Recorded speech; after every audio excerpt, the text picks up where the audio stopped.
नमस्कार, मेरा नाम है प्रखर तिवारी और आप देख रहे हैं मेजर पॉइंट। सर, आज का पॉइंट फिर से पाकिस्तान के ऊपर है। कुछ कमेंट्स आए हैं उनके हुक्मरानों के। पहले तो जरदारी साहब का कमेंट आया कि हिंदू लोग कभी भी अखंड भारत नहीं बना पाएंगे, वो तो मुसलमान थे जो पाकिस्तान बन गया। इस पे आपकी क्या प्रतिक्रिया है? नहीं, पाकिस्तान बन गया और दुनिया भर में जो फैलावा हुआ है एम्पायर्स का, तो वो हिंदू नहीं कर पाएंगे और ये मुसलमान। देखिए, बात हिंदू मुसलमान की नहीं है, बात मैं आपको बताता हूं। दो बातें हैं जो ये अखंड भारत कहने कि नहीं बन पाएगा, या तो जरदारी पढ़ा लिखा नहीं है, मदरसे में पढ़ा है। अखंड भारत बनाया किसने था? वो जो मैप है वो तो हिंदू ने ही बनाया था, अखंड भारत। राइट। तभी तो अखंड भारत का नक्शा हमारी पार्लियामेंट में है। अखंड भारत कोई ऐसी कोई फिक्शनल चीज नहीं है। अखंड भारत था अफगानिस्तान के आगे तक। जो बामिया में जो बुद्ध की जो बड़ी बड़ी मूर्ति थी, जो बाद में तोड़ दी थी, एक जमाने में तालिबान के लोग थे जिन्होंने वो तोड़ी थी, तो वो वहां पे कैसे हुई? इतनी लंबी लंबी मूर्तियां वहां पे। कनिष्क जो था वो कौन था? ये लोग कहां से आए थे? तो किसी का ये कहना कि हिंदू नहीं करेंगे, तो हिंदू नहीं तो बनाया था अखंड भारत, और किसने बनाया था? पहली चीज। दूसरी चीज ये कि मुझे ये समझ में नहीं आता कि ये क्यों, जैसे कि अगर अरब चले गए और अरब्स का आई थिंक 700-800 साल कुछ साल स्पेन में राज था, अंदलूस बोलते हैं, तो स्पेन में राज था जी। उसका पाकिस्तानियों से क्या लेना देना है? ये जितने भी पाकिस्तान में सब कन्वर्टेड है। राइट। ये तो सब कन्वर्टेड है, इनके सबके बाप दादा हिंदू थे। तो फिर ये इनको क्यों इतनी खुजली हो रही है कि ये हम लोग गए थे और हमने अंदलूस में कर दिया था, और तुमने कुछ नहीं करा था बेटा, वो अरबों ने किया था। वो अरब कल्चर है, उससे तुम्हारा कोई लेना देना नहीं। वो अरब हिस्ट्री है, तुम्हारा कोई भी लेना देना नहीं है। ठीक है, आज की तारीख में अरबों की हिस्ट्री क्लेम कर रहे हो, कल तुम उनका तेल क्लेम कर लोगे, फिर तुम बोलोगे शेख को कि जो तिजोरी में पैसा है वो भी मेरा है। ऐसे मत करो। और तीसरी चीज मैं इसमें बताना चाहता हूं कि जो कह रहे हैं कि हिंदुओं ने कुछ नहीं करा, चोल साम्राज्य जो था, राइट, आप अंकोर वट के मंदिर ले लीजिए, आप जो थाईलैंड का राजा है आज की तारीख में, उनका जो फॉर्मल टाइटल है, it is king Rama the 10th। वो अपने आप को प्रभु श्री राम के वंशज बताते हैं। ठीक है। अयोध्या से एक राजकुमारी गई थी, वो भी प्रभु श्री राम के ही परिवार से, उनके ऑफकोर्स कई सालों के बाद। राइट। वो गई थी कोरिया। आज भी कोरिया के लोग आते हैं अयोध्या। कुछ लोग हैं कोरिया में जो अभी भी आते हैं अयोध्या। दे विजिट, कि यहां से इतनी दूर उस जमाने में 1000 साल से भी ज्यादा पहले, सो समबडी हैड गॉन। तो यार, डोगरा साम्राज्य की बात ले लो, जिन्होंने तिब्बत पे अपना, मैं जनरल जोरावर का यहां पे नाम लूंगा जी, या फिर खालसा फौज ले लो, जिन्होंने काबुल में अपना झंडा फहराया। ये जो इतना पाकिस्तानी उछलते हैं, लाहौर किसकी कैपिटल थी? लाहौर का जो नाम है वो प्रभु श्री राम के जो बेटे थे लव, उनके नाम पे लाहौर रखा गया है। ठीक है। और दूसरी चीज है, ये कैपिटल किसकी थी? ये महाराजा रंजीत सिंह की कैपिटल थी लाहौर। हमारा ही सूबा था। महाराजा रंजीत सिंह तो इसी मिट्टी के बेटे हैं ना जी। महाराजा रंजीत सिंह कहां कोई बाहर से थोड़ा था। Maharaja Ranjit Singh is from India, Bharat के हैं वो। राइट। तो ये कहना कि ये नहीं कर पाएंगे, ये देखो, ये सब प्रोपेगेंडा वाली बातें हैं, ये फर्जीवाड़े वाले लोग हैं, लोग छोड़ो इनको। सर, इसके बाद रिएक्शंस कम नहीं हुए। इंडिपेंडेंस डे की स्पीच में ही शहबाज शरीफ ने भी कुछ बयान दिए हैं। मैं एक एक करके लाइंस बताऊंगा और उस पर आपके रिएक्शंस लूंगा। सर, पहली बात तो उन्होंने कही है कि पाकिस्तान की हर एक बूंद, पाकिस्तान के पानी की हर एक बूंद हमारी रेड लाइन है। और सर, दूसरी लाइन ये है कि फिर से थैंक यू बोल रहे हैं ट्रम्प को कि उन्होंने भारत और हमारे बीच जंगबंदी कराई। और तीसरी बात ये बोली है कि मई 2025 में हमने भारत को बहुत करारा जवाब दिया, अगर आगे से भारत को ये हिमाकत करेगा तो फिर से रिटेलिएट करेंगे हम लोग। मैं सोचता हूं कि ये तो खैर, जो ये कहते हैं ना अक्सर, इनके फौजी भी झूठे हैं, इनके हुक्मरान भी झूठे हैं, जो कहते हैं कि एक एक बूंद हमारी रेड लाइन है।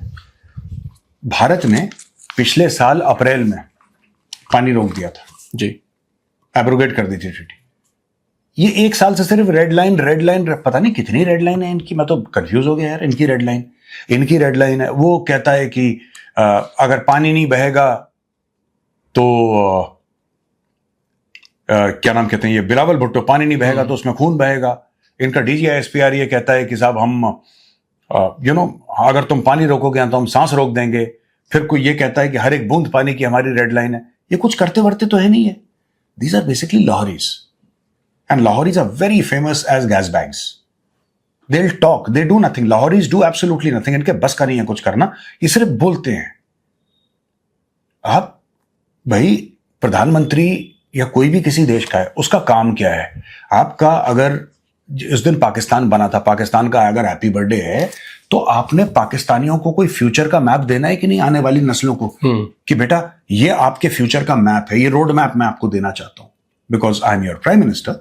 शहबाज शरीफ की तरफ से कह रहा हूं कि मैं तुम्हारा प्राइम मिनिस्टर हूं, मैं तुम्हें एक रोड मैप दे रहा हूं कि पाकिस्तान खुशहाल कैसे बनेगा। सेमीकंडक्टर के मामले में पाकिस्तान की ये पॉलिसी है, आर्टिफिशियल इंटेलिजेंस के मामले में ये पॉलिसी है, इंफ्रास्ट्रक्चर के मामले में ये पॉलिसी है।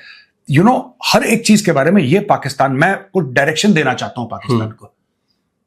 ये पता नहीं अजीबो गरीब लोग हैं, मेंटल हैं, ये पता नहीं क्या है, साइकोलॉजिकल डिसऑर्डर है उनको।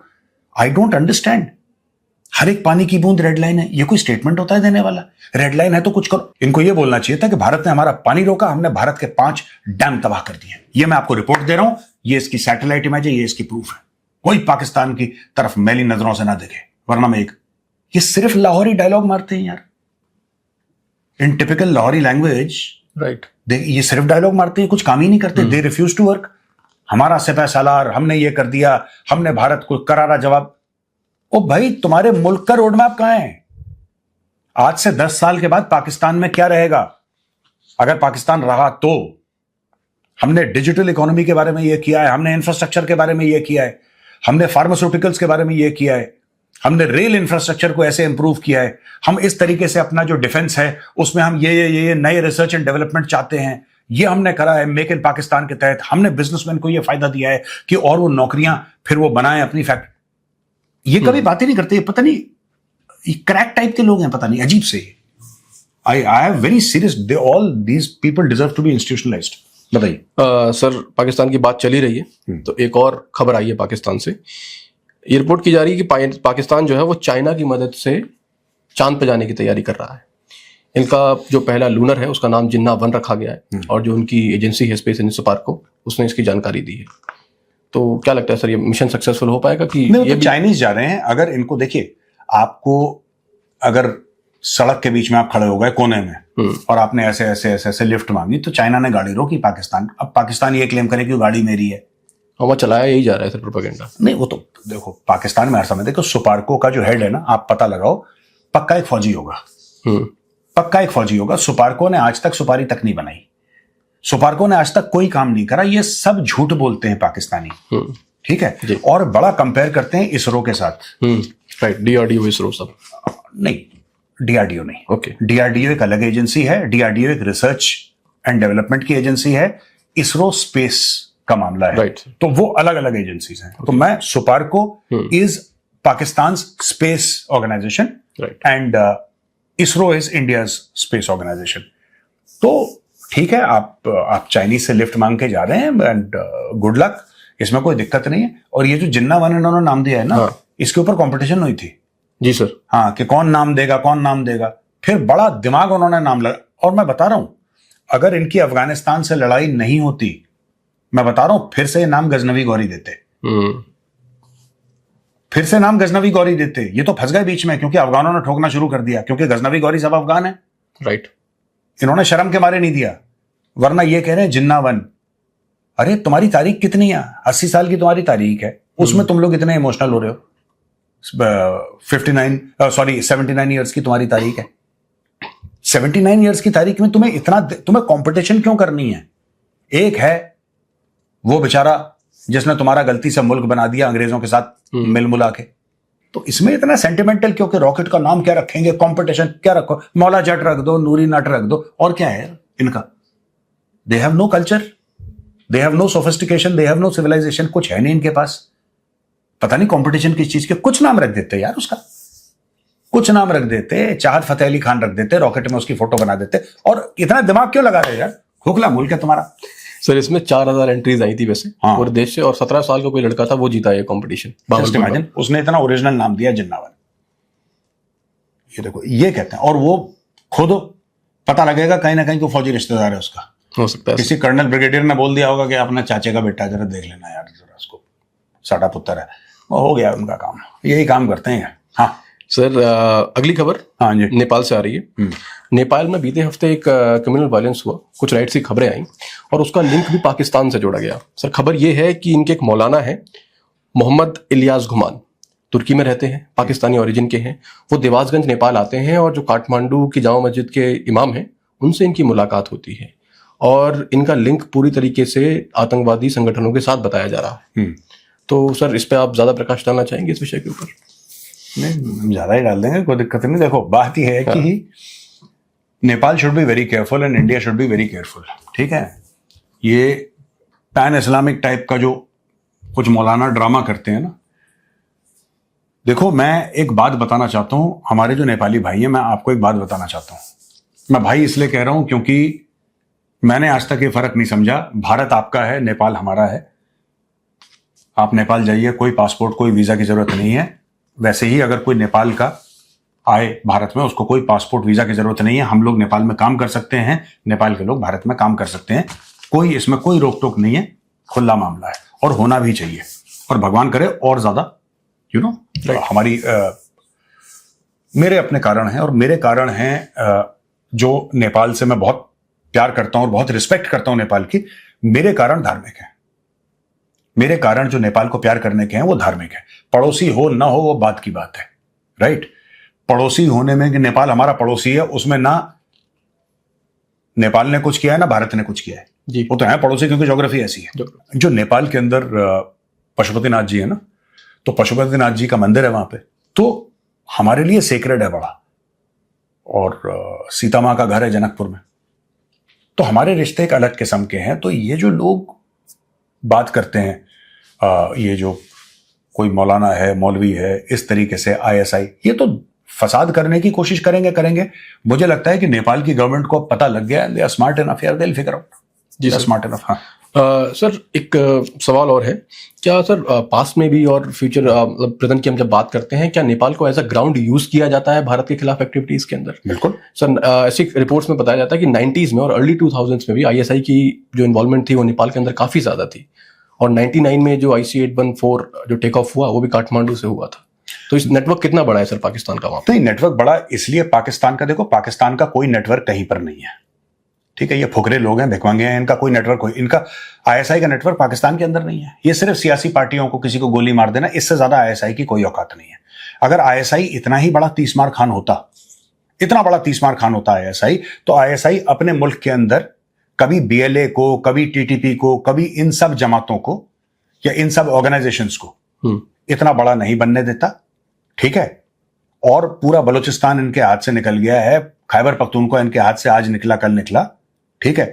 POK में लोगों को ये नहीं मैनेज कर पा रहे, ऑक्यूपाइड इलाका है वो जी, गिलगिट बाल्टिस्तान का। तो यार सुनो, बेसिकली बात यह है कि ISI का गेम नहीं है, ये गेम चाइना का है। सबसे पहले ये समझ लो, चाइना के पास पैसे हैं।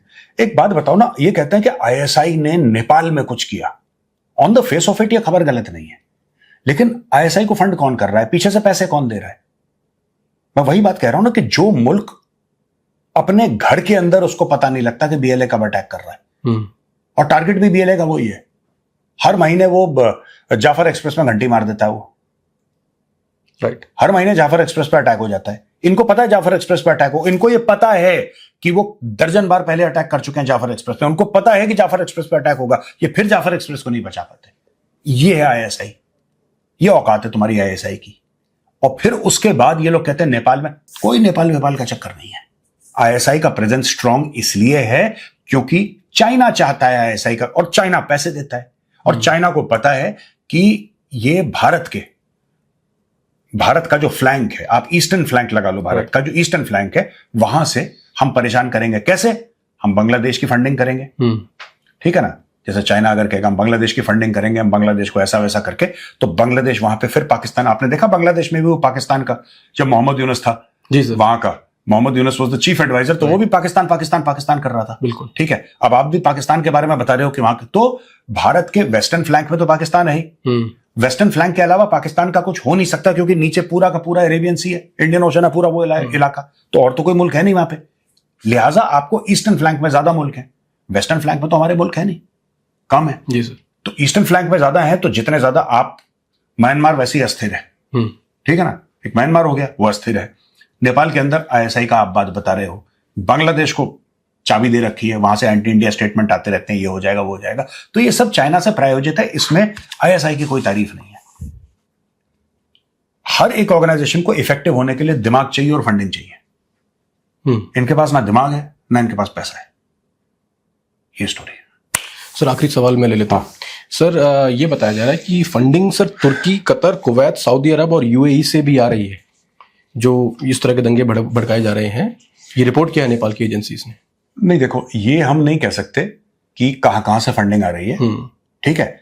क्या फंडिंग आती है अरब देशों से? आती थी एक जमाने में। भारत के अंदर मैं बात बोल रहा हूं कि कई सारे ऐसे मस्जिद हैं और कई सारे ऐसे मदरसे हैं जो कि सऊदी अरब की फंडिंग से बने थे। क्या कतर फंडिंग कर रहा होगा, कर भी रहा होगा, बट इसके बारे में मुझे ऐसा लगता है कि we should wait for the Indian intelligence agencies. और अगर नेपाल के पास कोई ऐसी चीज है, राइट, तो ये भारत को भी इंपैक्ट करती है, and India and Nepal should work together, right. Nepal की इंटेलिजेंस एजेंसी और भारत की इंटेलिजेंस एजेंसी दोनों को मिलकर काम करना चाहिए, क्योंकि ये कॉमन थ्रेट है। बिल्कुल, ये कॉमन थ्रेट है। मैं बताता हूं, कुछ नेपाल में ऐसे भाई हैं जिनको लगता है कि चाइना दोस्त है। चाइना किसी का दोस्त नहीं है। आप एक मुल्क बता दीजिए दुनिया में, ये मैं अपने नेपाली भाई बहनों से पूछ रहा हूं, और ये सिर्फ, ये जो दिमाग में हलचल है सिर्फ नेपालियों के लिए नहीं, इंडियंस के भी दिमाग में हलचल है। कुछ ऐसे भी इंडियंस हैं।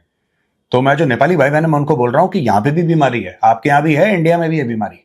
और ये बीमारी ये है कि इनको ऐसा लगता है कि नहीं, चाइना के साथ अगर आप अच्छे अपने ताल्लुकात करेंगे तो फिर चाइना के साथ सब कुछ स्टेबल हो जाएगा। चाइना के साथ कभी कुछ स्टेबल नहीं होने वाला। आप पहले पढ़ लीजिए चाइनीज को, जो चाइनीज करते हैं, आप वो पढ़ लीजिए जी।